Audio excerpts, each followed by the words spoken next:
समझाला रजऊ हम त गईली तंग अपने माई के समझाला रजऊ हम त गईली तंग। जब तू रहल घरे रजऊ मीठा मीठा बोले, अरे जब तू रहल घरे रजऊ चिन्नी जैसन बोले। अरे जब तू जाला बहरे ऊ देखावे अपन रंग अपने माई के समझाला रजऊ हम त गईली तंग।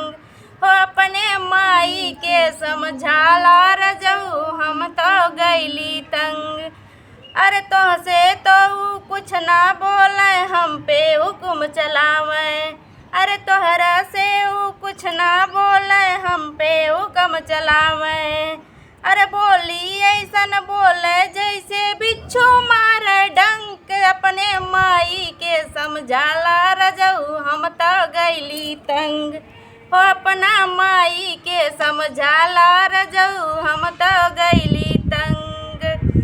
अरे घर के सारा काम करब हम ताना के हुकना साहब, घर के सारा काम करब हम ताना नहीं सुनब।